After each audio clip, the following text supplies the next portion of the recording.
हाँ सर जी।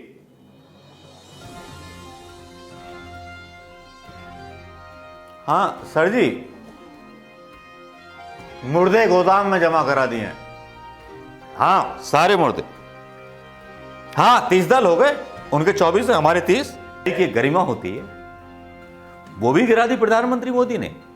मैं अकेला। साहब आप 135 करोड़ जनता के चौकीदार थे, आप अकेले नहीं थे। आपको 135 करोड़ की जनता में से लोगों ने वोट दिए, तब आपको प्रधानमंत्री बनाया।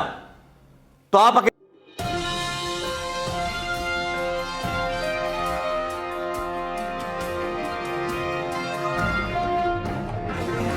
तक फोन नहीं आया। ईडी के डायरेक्टर को सस्पेंड कर देना चाहिए। अभी तक साला रेड क्यों नहीं मारा है? इनको क्या काम दिए थे हम?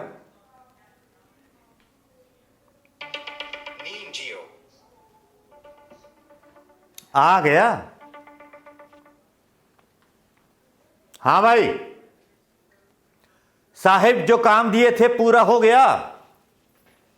हाँ 30 दल इकट्ठे कर लिए। अच्छा वही राजभर और ये अजीत पवार और पता नहीं कौन कौन है ना, सड़क छाप नेता, मतलब मुर्दे आ चुके हैं, लाशें गोदाम में रखवा दी गई हैं। अरे यार मोदी जी की इज्जत का सवाल है भाई, ऐसे कैसे चलेगा? ए ईडी जिंदाबाद, ए ईडी जिंदाबाद। कल से एक भजन निकाल देंगे। हाँ जी, हाँ जी, हाँ जी, हाँ जी।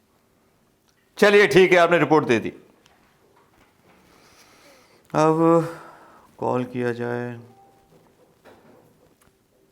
हाँ सर जी।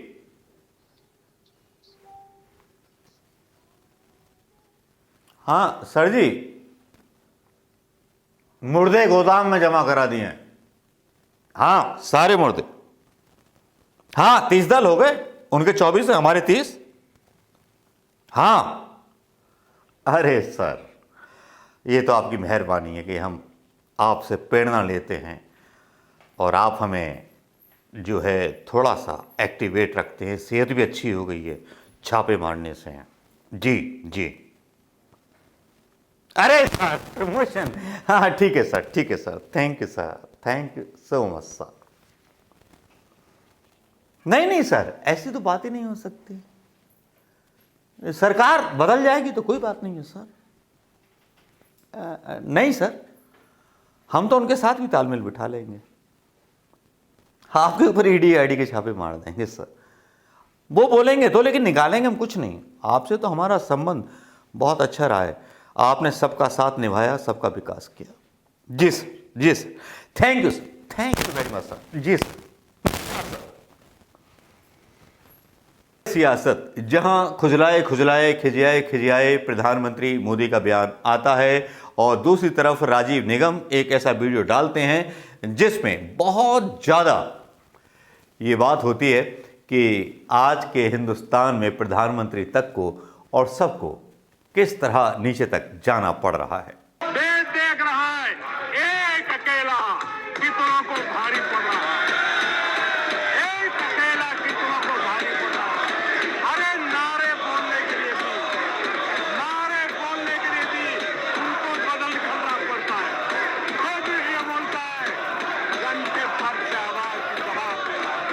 आदरणीय सभापति जी, एक कन्विक्शन के कारण चला हूं, देश के लिए जीता हूं, देश के लिए कुछ करने के लिए निकला हुआ हूं।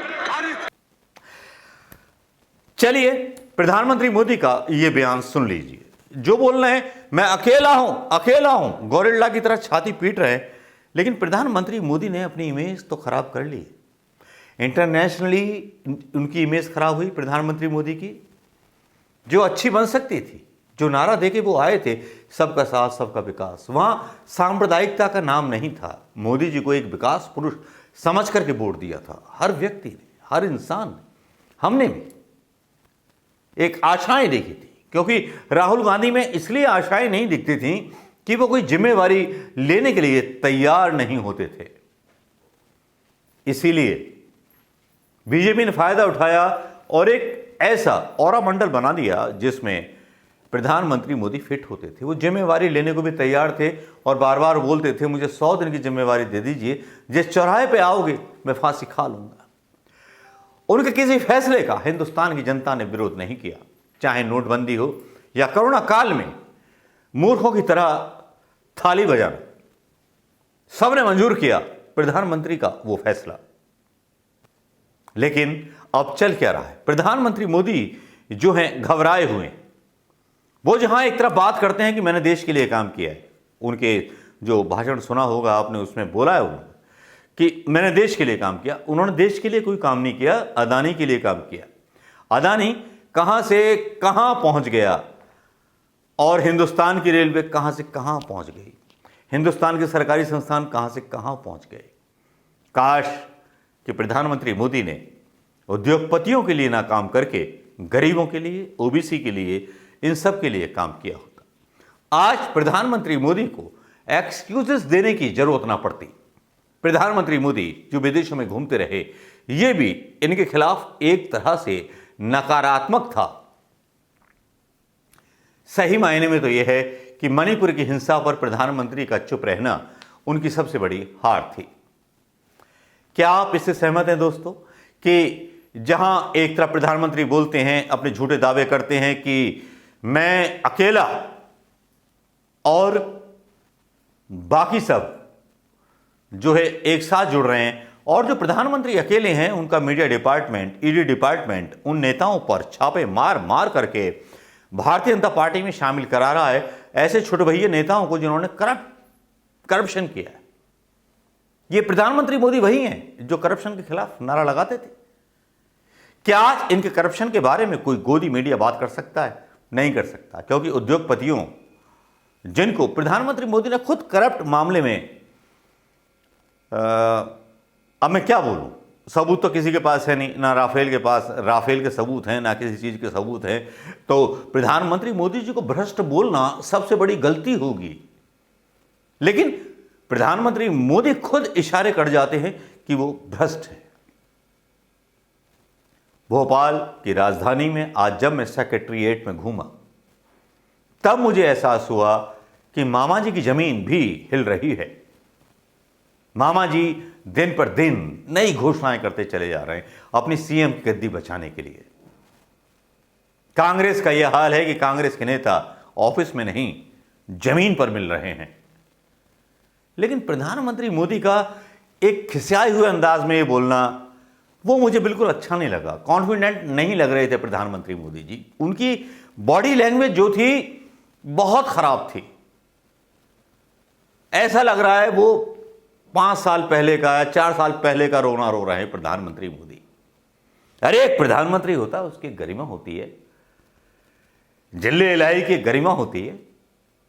वो भी गिरा दी प्रधानमंत्री मोदी ने। मैं अकेला। साहब, आप 135 करोड़ जनता के चौकीदार थे, आप अकेले नहीं थे।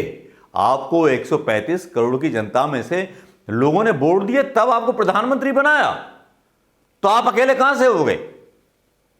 ये मूर्खाना भाषण बंद कीजिए। लोग पढ़े लिखे हैं।